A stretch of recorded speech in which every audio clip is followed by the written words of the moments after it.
So దేవుని బిడ్డరా, దేవుని యొక్క వాక్యాన్ని శ్రద్ధగా విందాం.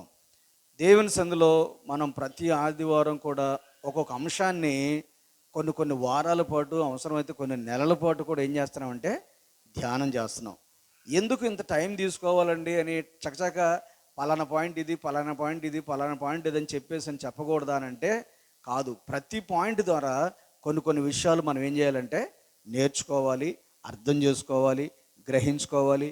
ఆ విషయాల్లో మనం సరి చేసుకోవాల్సిన విషయాలు ఏదైనా ఉంటే సరి చేసుకోవటం కోసం దేవుడు మనతో చాలా వివరంగా మాట్లాడుతుంటారు. ఒక పక్కన నేను వాక్యం మీతో పంచుకుంటున్నప్పుడు కూడా నాతో కూడా దేవుడు మాట్లాడుతూ ఉంటాడు. ఆమేన్, హల్లెలూయా.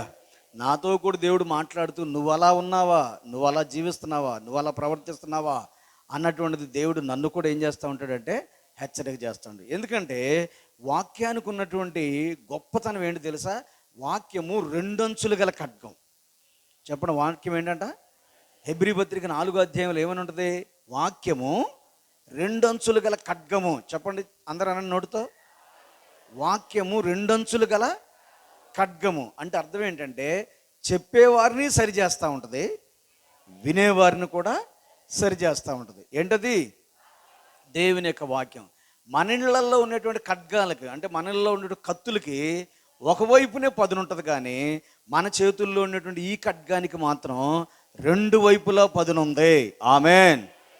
రెండు వైపులా పదును ఉన్నటువంటి వాక్యము దేవుని బిడ్డరా చెప్పేవారిని ఖండిస్తుంటుంది, సరి చేస్తూ ఉంటుంది, వినేవారిని కూడా ఏం చేస్తూ ఉంటుంది అంటే సరి చేస్తూ ఉంటుంది. సో దేవుని సందులో ఈ విషయాలు మనం అర్థం చేసుకొని దేవుని యొక్క వాక్యాన్ని శ్రద్ధగా వింటున్నప్పుడు మన జీవితాలు రోజు రోజుకి ఏం చేయబడతా ఉంటాయంటే సరిచేయబడుతూ ప్రభువుకి ఇష్టమైన రీతిలో మనం ఏం చేస్తామంటే మార్చబడుతూ ఉంటాము. ఆమేన్. గడిచిన వారం మనం ఈ వాక్యాన్ని ధ్యానం చేస్తూ సుమారుగా ఇక్కడికి వచ్చి ఆగాం కదా. నెబుకద్నెజరుకు వచ్చినటువంటి కళ, దాని వివరం ఏంటనేటువంటిది అక్కడ దా చదువుకొని ఏం చేసామంటే ఆగాం. నెబుకద్నెజరుకు వచ్చినటువంటి కళలో ఒక బ్రహ్మాండమైన ప్రతిమ, ఒక ఎత్తైన విగ్రహం కనబడింది. ఆ విగ్రహం ఎలాగుందంట? తలంతా కూడా బంగారము, తర్వాత దాని రొమ్ములు భుజములు వెండి అంట, తర్వాత దాని ఉదరం అంటే పొట్ట తొడలు ఇత్తడివి అంట, దాని మోకాళ్ళు ఇనుపవి అంట, దాని పాదములు ఒక భాగము ఇనుపదియు ఒక భాగము మట్టిదునయ్యుండెను. మరియు చేతి సహాయం లేక తీయబడిన ఒక రాయి ఇనుమును మట్టియు కలిసిన ఆ ప్రతిమ యొక్క పాదముల మీద పడి దాని పాదములను తొత్తునీలుగా విరగొట్టినట్లు తమకు కనబడెను. అంటే ఇదంతా నెబుకద్నెజరు కలలో కనబడుతుంది. ఇదంతా నెబుకద్నెజరుకి కలలో కనబడుతుంది. కలలో కనబడుతున్నటువంటి విషయాన్ని అంతటిని కూడా ఇప్పుడు దానియేలు మనం చెప్పాడు కదా, కళ చెప్పాలి, దాని భావం చెప్పాలని చెప్పాడు. ఆ బబులోను దేశంలో ఉన్న మాంత్రికులు కానీ, జ్యోతిషి కానీ, కల్దీలు కానీ, తంత్రాలు చేసేవాళ్ళు కానీ ఎవ్వరూ కూడా దాని భావం చెప్పలేకపోతే అప్పుడు దానియేలు రాజుగారి దగ్గరికి వెళ్ళి పర్మిషన్ తెచ్చుకొని దేవుని సందులో ప్రార్థన చేసిన తర్వాత తనకి తన స్నేహితులు కలిసి ప్రార్థన చేసినప్పుడు దేవుడు దాని యొక్క విషయాన్ని ఏం చేశాడంటే బయలుపరిచాడు. దేవునికి స్తోత్రం కలుగుగాక. బయలుపరిచాడు కాబట్టి ఆ బయలుపరిచిన విషయాన్ని ఇప్పుడు వచ్చి రాజుగారు చెప్తున్నాడు. ఏం చెప్తున్నాడంటే, ముందు రాజా మీకు కళ వచ్చింది, కళ్ళలో మీరు ఒక బ్రహ్మాండమైన విగ్రహాన్ని చూశారు. ఆ విగ్రహము ఇలాంటి లోహాలతో తయారు చేయబడింది. పంచలోహాలు అంటారు. చెప్పండి ఏమంటారు? పంచ అంటే 5. పంచ అంటే ఏంటండి? 5 అన్నాడు. 5 లోహాలతో అంటే 5 పదార్థాలతో తయారు చేయబడినట్లుగా ఆ విగ్రహం ఏమైందంట కనబడింది. 5 పదార్థాలు ఏంటంటే బంగారము, వెండి, ఇత్తడి, ఇనుము మట్టి కలపనటువంటిది అనమాట. అట్లాగా 5 పదార్థాలతో కలిపి మిక్సింగ్ చేయబడినట్టుగా తయారు చేయబడినట్టుగా, కానీ తల బంగారం కనపడుతుంది, ఈ చెస్ట్ ఈ భుజాలు ఇత్తడిగా వెండికి కనపడుతుంది, ఇవి ఇత్తడిగా కనపడుతుంది, తర్వాత ఇనుముగా కనపడుతుంది. అట్లాగనమాట 5 పార్ట్లుగా కనపడుతుంది ఈ విగ్రహం అనమాట. ఈ విగ్రహం యొక్క భావాన్ని కూడా అక్కడ నెబుకద్నెజరు తెలియజేస్తూ ఏమంటున్నాడని ఆలోచన చేస్తే, సో దేవుని బిడ్డరా, ఒక చేతి సహాయం లేకుండా తీయబడినటువంటి రాయి, 34వ వచనం చూడండి, 34వ వచనం. మరియు చేతి సహాయం లేక తీయబడిన ఒక రాయి ఇనుమును మట్టియు కలిసిన ప్రతిమ యొక్క పాదముల మీద, ఎక్కడంట? తల మీద కాదు పడింది, పొట్ట మీద కాదు పడింది, మోకాళ్ళ మీద కాదు పడింది, ఎక్కడ పడింది? పాదముల మీద ఉంది. పాదములు ఎలాగున్నాయి?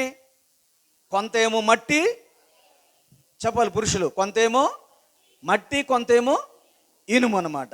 అటువంటి పాదాల మీద ఈ రాయి పడినప్పుడు ఏమైందంట? ఆ ప్రతిమ యొక్క పాదముల మీద పడి దాని పాదములు తొత్తనీలుగా విరగొట్టినట్లు తమకు కనబడినో. దానియేలు చెప్తున్నాడు రాజుగారితో, అయ్యా మీరు కల్లో చూసారే, ఆ కలలో మీరు చూసినట్టు కల్లో మీరు చూస్తూ ఉండంగా ఒక రాయి వచ్చి ఆ విగ్రహం యొక్క ఆ పాదాల మీద పడింది.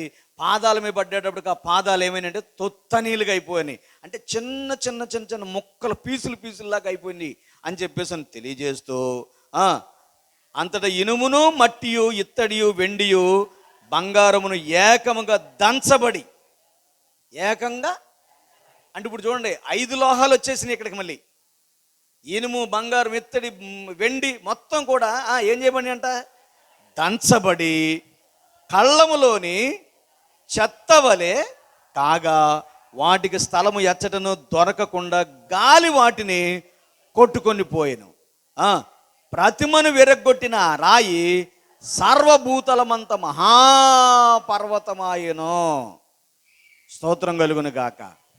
ఆ ప్రతిమను విరగొట్టినటువంటి రాయి ఉందే, ఆ రాయి ఏమైందంట? పెద్ద పర్వతం అయిపోయిందంట. స్తోత్రం కలుగును గాక. ఉన్నట్టుండి ఆ రాయి ఏమైపోయిందంటే పెద్ద పర్వతం అయిపోయింది. ఇలాగ మీకు కల్లో కనిపించిందండి అని చెప్పేసి అని ఆ దానియేలు నెబుకద్నెజరు చెప్తూ 36వ వచనం అంటాడు, తాము కనిన కల ఇదే, దాని భావము రాజు సముఖమున మేము తెలియజెప్పెదము. రాజా, పరలోకమందున్న దేవుడు రాజ్యమును, అధికారమును, బలమును, ఘనతయు తమరికి అనుగ్రహించి ఉన్నాడు. తమరు రాజులకు రాజై ఉన్నారు. దేవునికి స్తోత్రం కలుగును గాక. హల్లెలూయా. చూడండి దేవుని బిడ్డలారా, నెబుకద్నెజరు గత వారం చెప్పాను, నెబుకద్నెజరు దేవుని భక్తుడు కాదు, అన్యుడైనటువంటి వ్యక్తికి కూడా దేవుడు ఏమిచ్చాడంట? అధికారం ఇచ్చాడు, కలిచ్చాడు, అధికారం ఇచ్చాడు, బలం ఇచ్చాడు, ఘనత ఇచ్చాడు, దేవునికి స్తోత్రం కలుగు, రాజ్యాన్ని ఇచ్చాడు. అంటే మనకు డౌట్ వస్తుంది ఒక్కోసారి, ఏంటో తెలుసా? దేవుడు తన బిడ్డలకే ఇస్తాడు కదా, అన్యులకు కూడా ఇస్తాడా అంటే అన్యులకు కూడా ఇస్తాడు. ఎందుకో తెలుసా? యేసు క్రీస్తు అందరికీ, అది ఆయన అందరికీ దేవుడు. నువ్వు అంగీకరించు, అంగీకరించకపో, నువ్వు ఒప్పుకో, నోటితో ఒప్పుకోకపో, నువ్వు తెలుసుకోకపో, ఆయన అందరికీ దేవుడై ఉన్నాడు. సో దేవుని బిడ్డలారా గమనించండి, దేవుని యొక్క వాక్యంలోంచి మనం ఆలోచన చేసినట్లయితే దేవుడు ఎవరిని ప్రేమిస్తాడు అంటే అందరినీ ప్రేమిస్తున్నాడు. కానీ ఆయన వాక్యమునకు లోబడినటువంటి వారిని మరి ఎక్కువగా ప్రేమిస్తున్నాడు. అందుకని మీకు ఒక ఉదాహరణ చెప్తాను. యేసు ప్రభు వారు యొర్దాను నదిలో దిగి బాప్తిసం తీసుకుని బయటకు వస్తున్న సమయంలో అప్పుడు ఒక మాట పరలోకం నుంచి వినబడింది. ఏమని తెలుసా? ఈయన నా ప్రియమైన కుమారుడు, ఈయన యందు నేను ఆనందించుచున్నాను. గమనించారా మాట? ఈయన నా ప్రియ కుమారుడు, ఈయన యందు నేను అంటే అర్థం ఏంటంటే, ఏ వ్యక్తి అయితే దేవుని యొక్క వాక్యానికి విని, వాక్యానికి లోబడి, వాక్యాన్ని అర్థం చేసుకుని, వాక్యానికి విధేయత చూపించి, వాక్యానికి లోబడి జీవిస్తారో వాళ్ళందరూ కూడా దేవునికి ప్రియమైన బిడ్డలు. హల్లెలూయా. వారిని చూసి దేవుడు ఆనందిస్తాడు. వారిని చూసి దేవుడు ఏం చేస్తాడు? ఆనందిస్తాడని చెప్పి దేవుని యొక్క వాక్యమే సెలవిస్తుంది. అయితే ఈరోజు నువ్వు నేను వేసుకోవాల్సిన ప్రశ్న ఏంటంటే, నిన్ను చూసి దేవుడు ఆనందిస్తున్నాడా, నిన్ను చూసి దేవుడు బాధపడుతున్నాడా? నిన్ను చూసి దేవుడు బాధపడుతున్నాడా? ఒక్కసారి నిన్ను పరిశీలన చేసుకో. ఎందుకంటే నీ క్రియలను బట్టి, ఇందాక మనం కీర్తన గ్రంథం నిలబడి చదివిందని, ఆ కీర్తన గ్రంథంలో కూడా ఒక మాట, వాని క్రియల చొప్పున దేవుడు ప్రతిఫలాన్ని ఇస్తాడు. సో దేవుని బిడ్డరా, నీ క్రియలను బట్టి దేవుడు నిన్ను చూసినప్పుడు నిన్ను బట్టి ఆనందించేవాడిగా ఉంటున్నాడా, నిన్ను చూసి నిన్ను బట్టి దుఃఖపడే దేవుడిగా ఉంటున్నాడన్నది నువ్వు ఒకసారి పరిశీలించుకోమని ప్రభు నామపేట మీకు తెలియజేస్తున్నాను. ఎందుకంటే దేవుని యొక్క వాక్యాన్ని బట్టి మనం ఆలోచన చేస్తే, ఎవరైతే ఆయన వాక్యానికి లోబడి జీవిస్తారో వాళ్ళని చూసి దేవుడు ఆనందిస్తాడో హల్లెలూయా. వీరు నా ప్రియమైన బిడ్డలు అని చెప్పేసి అని దేవుడు వారిని గురించి సాక్ష్యం ఇస్తాడో. ఇవ్వలేదు దేవుడు సాక్ష్యం? చెప్పాను గత వారం. సో దేవుని బిడ్డరా, దేవుడు యోబు గురించి సాక్ష్యం ఇచ్చాడు, అబ్రహాము గురించి సాక్ష్యం ఇచ్చాడు, ఎంతో మందిని గురించి దేవుడు ఏం చేస్తున్నాడు? సాక్ష్యం ఇస్తున్నాడు.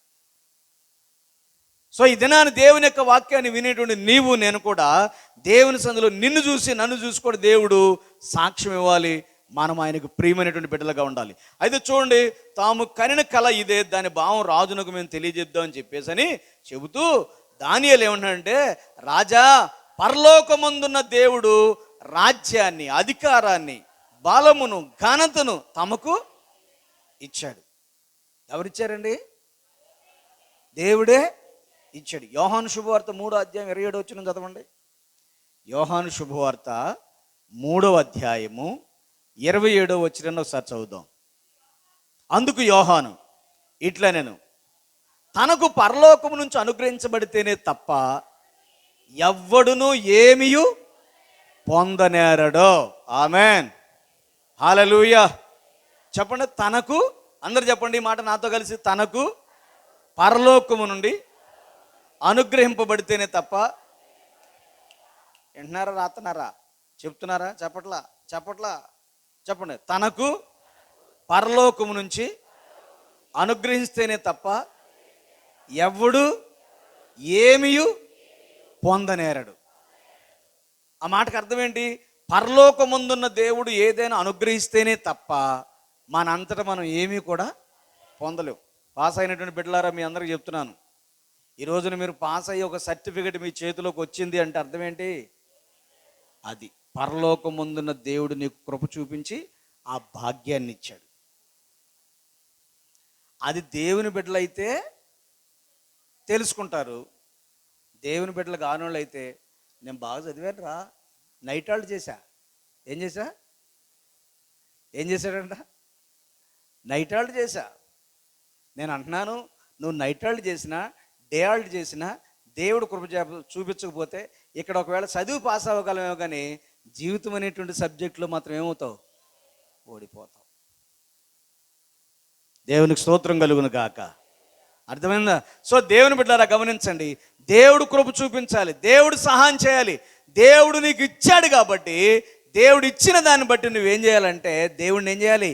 మహిమపరచాలి. అందుకని బైబిల్లో దేవుని బిడ్డలారా, లాబాను ఉన్నాడు, యాకోబు ఉన్నాడు. చెప్పండి, ఎవరు వీళ్ళిద్దరు? ఏమవుతారు? మామ అల్లుళ్ళు. లాబాను యాకోబు ఏమవుతారండి? మామ అల్లుళ్ళు. లాబాను అన్యుడు, యాకోబేమో దేవుణ్ణి ఎరిగినవాడు. అన్యుడైనటువంటి లాబాను అన్నాడు, నా మందలు, నా గొర్రెలు, నా పనివారు, నా సంపద, నా ఆస్తి అని అన్నాడు. యాకోబు ఏమన్నాడు తెలుసా? దేవుడు నాకు ఇచ్చిన బిడ్డలు, దేవుడు నాకు ఇచ్చిన మందలు, దేవుడు నాకు ఇచ్చిన పనివారు, దేవుడు నాకు ఇచ్చిన ఆస్తి. దేవునికి స్తోత్రం కలుగును గాక. హల్లెలూయా. చెప్పండి, దేవుడు నాకు ఇచ్చిన బిడ్డలు, దేవుడు నాకు ఇచ్చిన గృహం, దేవుడు నాకు ఇచ్చిన మందలు, దేవుడు నాకు ఇచ్చిన ఆస్తి, దేవుడు నాకు ఇచ్చిన వాహనం, దేవుడు నాకు ఇచ్చిన ఇల్లు అని దేవుడిని ఎరిగినటువంటి బిడ్డలం అయితే ఖచ్చితంగా మన నోటుకుండా ఆ మాట రావాలి. అన్యులకు రాదు ఆ మాట. అన్యులకు ఆ మాట రాదు. ఎందుకంటే వాళ్ళు దేవుడిని ఎరగలేదు కాబట్టి. అందుకనే మనం ఎరిగిన వాళ్ళం. మనం ఏం ఎరిగాం అని అంటే, ఒకనికి పైనుంచి దేవుడు ఏదైనాను అనుగ్రహిస్తేనే తప్ప ఎవ్వడు ఏమియు పొందనేరడు అన్న విషయాన్ని మనం ఎరిగి ఉన్నాం, తెలుసుకున్నాం. నమ్మితే మనస్ఫూర్తిగా చెప్పాలి. ఏమని తెలుసా? దేవుడు నాకు ఇచ్చిన బిడ్డలు, దేవుడు నాకు ఇచ్చిన గృహం, దేవుడు నాకు ఇచ్చిన వస్త్రాలు, దేవుడు నాకు ఇచ్చిన ఆరోగ్యం, దేవుడు నాకు ఇచ్చిన నెమ్మది, దేవుడు నాకు ఇచ్చిన క్షేమం, దేవుడు నాకు ఇచ్చిన ఆస్తి. అది ఎవరు చెప్పగలరు? దేవుణ్ణి ఎరిగిన వాళ్ళు అయితేనే చెప్పగలరు. దేవుణ్ణి ఎరగనటువంటి వాళ్ళు నాది, నాది, మాది, నేను అన్నటువంటి పదాలు ఉపయోగిస్తారు తప్ప దేవుడికి మహిమ తెచ్చే మాటలు మాట్లాడు. కానీ ఇక్కడ దానియేలు ఏమంటున్నాడు తెలుసా? నెబుకద్నెజరుకి ఆ విషయం తెలియపోయినప్పుడు కూడా దానియేలు ఏం చెప్తున్నాడంటే, రాజా, దేవుడు మీకు ఇచ్చాడు. అది ఆమెన్. ఏంటది? అధికారాన్ని ఇచ్చాడు, రాజ్యాన్ని ఇచ్చాడు, బలమునిచ్చాడు, ఘనతనిచ్చాడు. దేవునికి స్తోత్రం కలుగును గాక. దేవుడు తన కృపచూపుని ఇస్తాడండి. ఇచ్చినటువంటి దాన్ని గ్రహించుకొని ఎవరైతే ఆ దేవునికి కృతజ్ఞతలు తెలియచేస్తారో, లోబడతారో, ఆ దేవుడు అంటే భయం కలిగి ఉంటారో, వారిని ఇంకా ఇంకా దేవుడు ఏం చేస్తాడు తెలుసా? ఆశీర్వదిస్తాడు. దేవునికి స్తోత్రం కలుగును. మీకు చిన్న విషయం చెప్తున్నాను చూడండి. నెబుకద్నెజరు రాజు కాలంలోనూ దానియేలు ప్రధానమంత్రి. వినండి జరిగే మాట. నెబుకద్నెజరు రాజు కాలంలోనూ దానియేలు ప్రధానమంత్రి. ఆయన కుమారుడు బెల్షాజర్ కాలంలోనూ దానియేలు ప్రధానమంత్రి. ఆ తర్వాత దర్యావేష్ వచ్చాడు.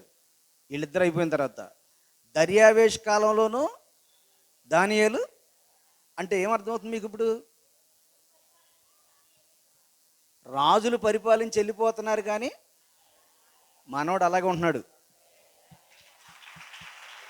స్తోత్రం కలుగును గాక.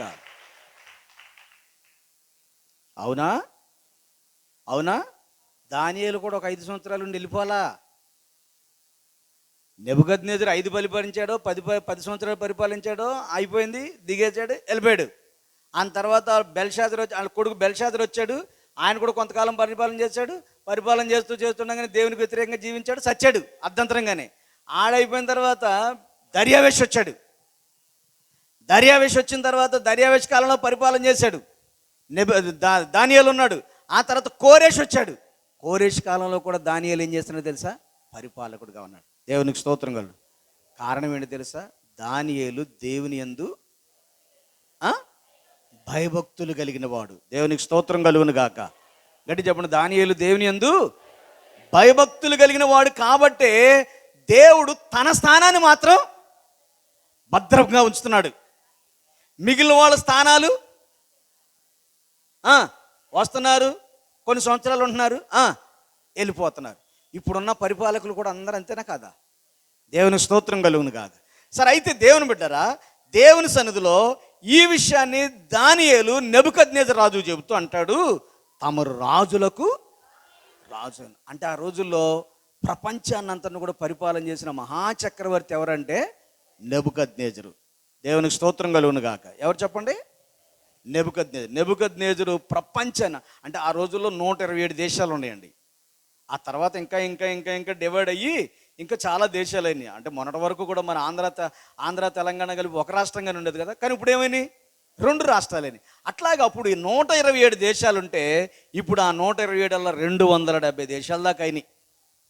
సో దేవుని బిడ్డలు గమనించండి. కానీ ఆ రోజుల్లో ప్రపంచాన్ని అంతటిని కూడా ఏకదాటిగా పరిపాలన చేసిన చక్రవర్తి ఎవరై అంటే నెబుకద్నెజరు. అందుకని ఆయనకి ఒక గొప్ప బిరుదు ఏంటో తెలుసా? రాజులకు రాజు అన్నమాట. అయితే ఆ రాజులకు రాజు అయినటువంటి ఆ రాజు గారికి దేవుడి కళ చూపించాడు. ఆ కళ ఏంటంటే ఒక విగ్రహం. ఆ విగ్రహం 5 రకాలైనటువంటి లోహాలతో తయారు చేయబడింది అని చెప్పేసి తెలియజేస్తూ, ఈ 5 రకాలైనటువంటి లోహాలు ఒక్కొక్కటి ఒక్కొక్క కాలాన్ని చూపిస్తున్నాయండి. అంటే ఉదాహరణకి శిరస్సు ఉంది కదా, శిరస్సు ఎలా ఉందని చదువుకున్నాం? బంగారము. అది నెబుకద్నెజరు పరిపాలించిన కాలాన్ని చూపిస్తుంది. నెబుకద్నెజరు పరిపాలించిన కాలాన్ని చూపిస్తుంది. ఆ తర్వాత ఏముంది? వెండి ఉంది. ఆ వెండి ఎవరో తెలుసా? నెబుకద్నెజరు కుమారుడైనటువంటి బెల్షాజరు. చెప్పండి. నెబుకద్నెజరు కుమారుడైనటువంటి బెల్షాజరు పరిపాలించిన పరిపాలనా కాలాన్ని చూపిస్తుంది. ఆ తర్వాత దేవుని బిడ్డారా గమనించండి, ఇత్తడి గురించి ఇక్కడ కూడా రాస్తూ చూడండి. ఏమంటాడు? 9వ వచనంలో దేవుని యొక్క వాక్యం, 9 కాదు, 39వ వచనం చదువుతాం చూడండి. తాము చనిపోయిన తరువాత తమరి రాజ్యము కంటే తక్కువైన రాజ్యం ఒకటి లేచును, అటు తరువాత లోకమంతటిని ఏలునట్టి 3వ రాజ్యం ఒకటి లేచును, అది ఇత్తడి వంటి దగును. పిమ్మట 4వ రాజ్యం ఒకటి లేచును, అది ఇనుము వలె బలముగా ఉండును. ఇనుము సమస్తమైన వాటిని దంచి విరగొట్టినది కదా, ఇనుము పగలగొట్టినట్లు అది రాజ్యములన్నిటినీ పగలగొట్టి పొడి చేయను. తర్వాత పాదములను వేళ్ళును కొంత మట్టుకు కుమ్మరి మట్టిగాను కొంత మట్టుకు ఇనుపదిగానున్నట్టు తమరికి కనబడు. గనుక ఆ రాజ్యములో భేదములుండును. ఆ రాజ్యములు ఏముండును? భేదములుండు. అంటే దేవుని బిడ్డలారా గమనించండి, 39వ వచనంలో ఆఖరి మాట ఏమన్నాడు తెలుసా? దేవుని సందులో నుంచి తమరి ప్రభుత్వమును అనుగ్రహించి ఉన్నాడు, తామే ఆ బంగారపు శిరస్సు అని అన్నాడు కదా. 38 ఆఖరి మాట, తామే ఆ బంగారపు శిరస్సు అనండి. ఆ బంగారపు శిరస్సు లాంటి ప్రభుత్వం ఎవరిదంటే నెబుకద్నెజరుది. ఆ తర్వాత తాము చనిపోయిన తర్వాత తమరి రాజ్యం కంటే తక్కువైన రాజ్యం ఒకటి లేచును. అటు తర్వాత లోకమంతటిని ఏలునట్టి 3వ రాజ్యం లేదు. ఇక్కడ చూడండి, తమరి రాజ్యం కంటే తక్కువైన రాజ్యం ఎవరిదంటే తన కుమారుడైనటువంటి బెల్షాజర్ది. సో దేవుని బిడ్డలు, ఆ తర్వాత 3వ రాజ్యం అంట, ఇది ఇత్తడిది. ఇది ఏంటంట, లోకమంతా ఏలునట్టి అని అన్నాడు. అటు తర్వాత లోకమంతా ఏలునట్టి అని అన్నాడు. అంటే ప్రతి మాట కూడా చాలా జాగ్రత్తగా అర్థం చేసుకుంటే, అలెగ్జాండర్ ది గ్రేట్ అనేటువంటి ఒక రాజు ఉన్నాడండి. ఆయన కూడా పెద్ద సామ్రాజ్యం. ఆయన కూడా ఒకానొక సమయంలో ప్రపంచ దేశాలన్నింటినీ కూడా 3 వంతులు జయించేసి తన స్వాధీనం చేసేసుకుని మన భారతదేశానికి వచ్చాడు. మన భారతదేశాన్ని కూడా గెలిచేవాడే, జయించేవాడే. కానీ మన భారతదేశానికి వచ్చిన తర్వాత అన్ఎక్స్పెక్టెడ్గా చనిపోయాడండి. ఎవరో అలెగ్జాండర్ అనేటువంటి రాజుగారు. ఎలా చనిపోయాడంటే, ఓ దోమ కుట్టింది, 3 రోజులు జ్వరంతో బాధపడ్డాడు, అకస్మాత్తుగా ఏమాడంటే చనిపోయాడు.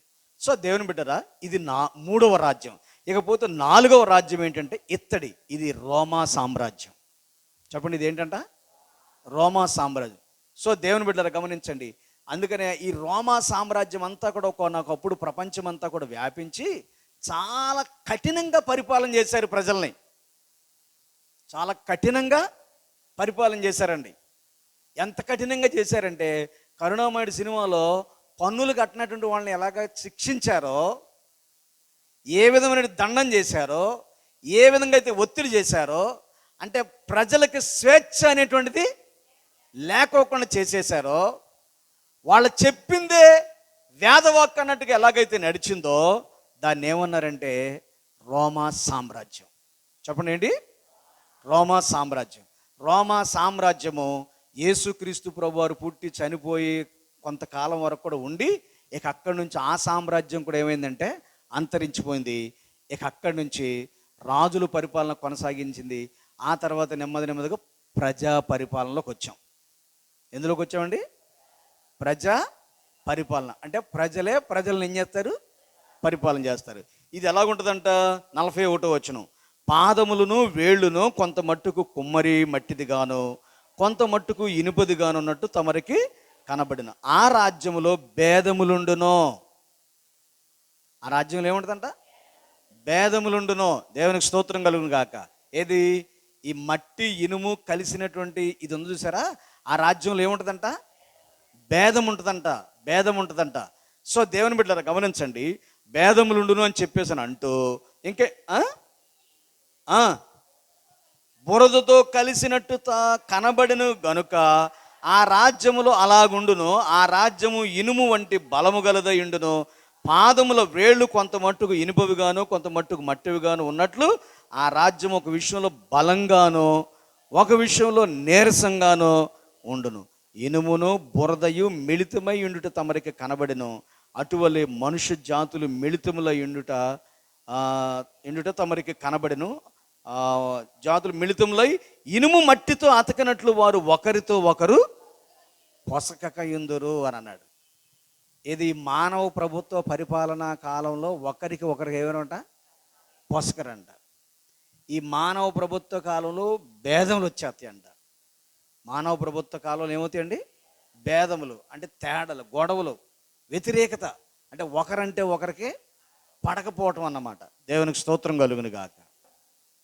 దేవుని బిడ్డరా, వాక్యం ఎంత అక్షరాల సత్యమో కొన్ని వేల సంవత్సరాల కింద దేవుడు నెబుకద్నెజరు చూపించిన కళలో ఉన్న విషయం అన్నమాట ఇది. ఇప్పుడు చెప్పండి, ఈ కళ ఇంకా జరుగుతుందా, జరిగిపోయిందా? జరుగుతూ ఉంది. జరిగిపోయింది కాదు, జరుగుతూ ఉంది. ఇంకెంతకాలం జరుగుద్దో ఆయనకే తెలియాలి. స్తోత్రం కలుగును గాక. యేసయ్య రాకడొచ్చేదాకా జరుగుతూనే. ఇప్పుడు చెప్పండి, నెబుకద్నెజరుకి దేవుడు ఎంత పెద్ద కళ చూపించాడు అంటే, ఎన్ని సంవత్సరాల్లో జరగబోతున్న కార్యాలన్నిటిని కూడా దేవుడు నెబుకద్నెజరు చూపించాడు. ఆయనకి ఎందుకు చూపించాడు తెలుసా?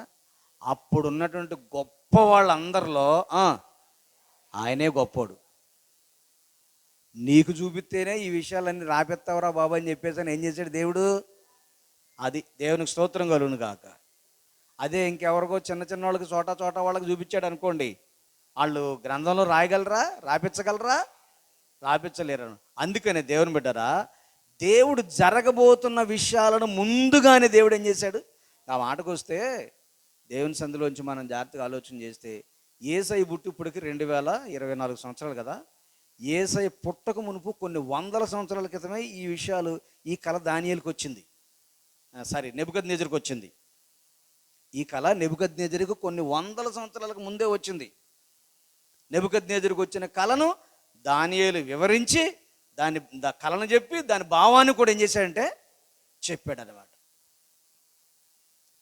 గమనించండి దేవుని బిడ్డరా, ఈ విషయాలు ఎందుకు నేను మీకు తెలియజేస్తున్నానంటే, మన దేవుడు జరగబోతున్న విషయాలన్నిటిని కూడా ముందుగానే ఏం చేశాడు తెలుసా?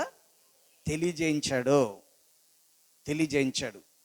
ఏదో అప్పటికప్పుడు ఊహించుకున్న విషయాలు ఇవే కాదు. ముందుగా తెలియజేయించి దేవుని సన్నిధిలో ఆయన వాక్యాన్ని విని ఆయన వాక్యాన్ని అర్థం చేసుకునే బిడ్డల్ని సిద్ధపడమని తెలియజేయటం కోసం ఈ విషయాలన్నీ కూడా ఏం చేశాడంటే వ్రాసి పెట్టించాడు. అర్థమైతే దేవుడి స్తోత్రాలు చెప్దాం. హల్లెలూయా, హల్లెలూయా. ఏం చదివాను దాకా చివరి మాట? వారు ఒకరికి ఒకరు పోషక యుందురు. దేవునికి స్తోత్రం కలుగును గాక. ఆ రాజుల కాలములో పరలోకమందున దేవుడు ఒక రాజ్యమును స్థాపించును, దానికి అన్నటికి నాశనము కలగదు. ఆ రాజ్యము దాన్ని పొందిన వారికి గాక మరెవరికి చెందదు. అది ముందు చెప్పిన రాజ్యములన్నిటిని పగలగొట్టి నిర్మూలము చేయును, కానీ అది యుగముల వరకు నిలుచును. దేవునికి స్తోత్రం కలుగును గాక. యేసు రాజుగా వచ్చుచున్నాడు, భూలోకమంతా తెలుసుకుంటారు. యేసు రాజుగా వచ్చుచున్నాడు, భూలోకమంతా తెలుసుకుంటారు. రావి కోటి తేజుడు,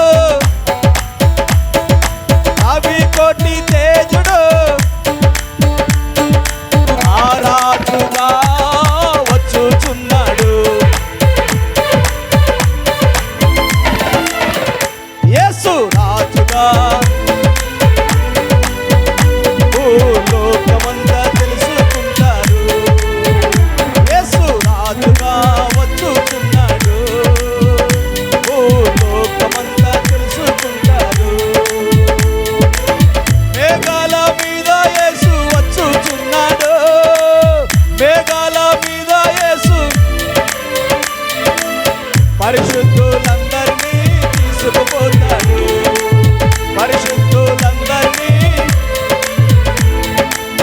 లోకమంతా శ్రమలలో, లోకమంతా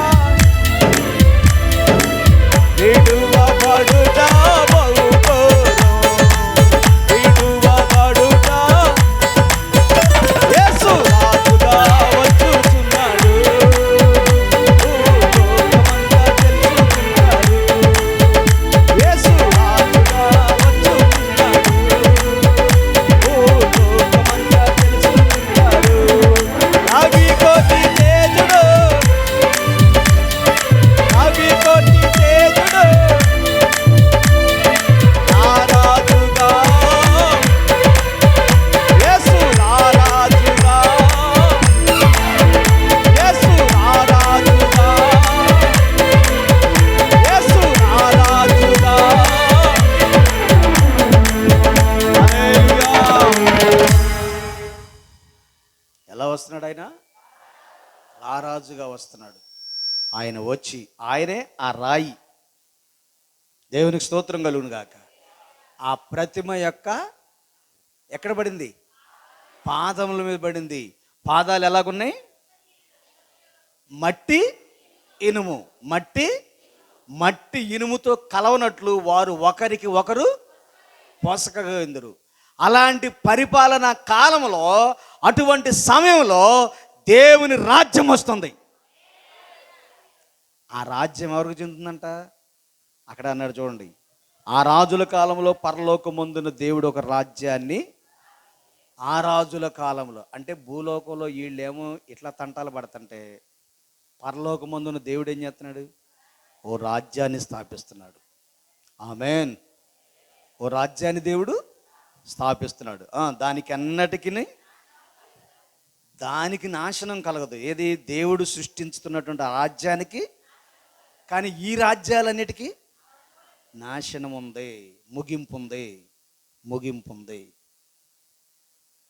నిజమే, నెబుకద్నెజర్ కాలం అయిపోయింది, బెల్షాజర్ కాలం అయిపోయింది, అలెగ్జాండర్ కాలం అయిపోయింది, రోమా ప్రభుత్వ కాలం అయిపోయింది, మానవ ప్రభుత్వ కాలం కూడా దగ్గరలోకి వచ్చేసింది. ఎక్కడికి వచ్చింది? దగ్గరలోకి వచ్చింది. వారు ఒకరికి ఒకరు పొసకక ఎందురు. అటువంటి కాలంలో పరలోకమందున దేవుడు ఏం చేస్తాడంటే ఒక రాజ్యాన్ని ఆ రాజ్యం ఎవరిది అని అంటే దాన్ని పొందిన వారిదే. పొందని వారికి ఎవరికి కూడా రాజ్యం చెందదు. నువ్వు పొందావా? నువ్వు మారు మనసు పొంది రక్షణ పొందుకొని బాప్తీసం తీసుకున్నట్లయితే, నీ పాపాలు ఒప్పుకున్నట్లయితే నువ్వు ఆ రాజ్యానికి వారసుడివి, వారసురాలివి. ఒకవేళ ఇంకా నువ్వు మారు మనసు పొందుకోకుండా, రక్షణ పొందుకోకుండా, బాప్తీసం తీసుకోకుండా, పరిశుద్ధులుగా జీవించుకోకుండా, పరిశుద్ధమైన జీవితం లేకపోతే నువ్వు ఆ రాజ్యంలోనికి చేరలేవు. నీ దగ్గర డబ్బు ఉండొచ్చు, నీ దగ్గర ధనం ఉండొచ్చు, నీ దగ్గర తెలివితేటలు ఉండదు, నీకు పెద్ద ఉద్యోగం ఉండొచ్చు, నీకు ఏదైనా సరే ఉండొచ్చు, కానీ ఆ రాజ్యంలో చేరడానికి నీకు అర్హత మాత్రం లేదు. ఎందుకో తెలుసా? దాన్ని పొందిన వారికి తప్ప మరెవరికి కూడా అది చెందదు. నువ్వు పొందావా? నీ భర్త పొందాడా? నీ బిడ్డలు పొందారా? ఆ రాజ్యానికి వారసులు అయ్యారా? ఆ రాజ్యానికి వారసులైతే నువ్వు, నీ కుటుంబం ధన్యులు. అది పొందిన వారికి తప్ప మరి ఎవరు కూడా చెందదు. దేవునికి స్తోత్రం కలుగును. సో దేవుని బిడ్డరా, జాగ్రత్తగా ఆలోచిద్దాం. భూలోకంలో ఎన్నో సూచనలు మనకు కనబడుతున్నాయి. దేవుడు అంటున్నాడు, నువ్వు నా రాజ్యానికి వారసుడివి, వారసురాలు అయితే నువ్వు నా రాజ్యాన్ని పొందిన దానివై ఉండాలి, పొందిన వాడవై ఉండాలి అని దేవుడు చాలా స్పష్టంగా చెప్తున్నాడు. దేవునికి స్తోత్రం కలుగును గాక. హల్లెలూయా అని చెప్తూ, దానికి అన్నిటికీ నాశనం కలగదు. ఆ రాజ్యము దాన్ని పొందిన వారికి కాక మరి ఎవరికి చెందదు. అది ముందు చెప్పిన రాజ్యములన్నిటినీ పగలగొట్టే. ఆ రాజ్యం ఏం చేద్దంటే ముందు చెప్పిన రాజ్యాలన్నింటినీ ఆ పగలగొట్టేది ఏమై ఉందని చెప్తున్నాడు? ఒక రాయి. అది ఏ రాయి? చేతి సహాయం లేకుండా తీయబడిన రాయి పైనుండి వచ్చి ఎక్కడ పడిందంట? ఆ విగ్రహం యొక్క పాదాల మీద. కింద నుంచి వచ్చిన రాయి కదా అది. ఎక్కడి నుంచి వచ్చిన రాయి?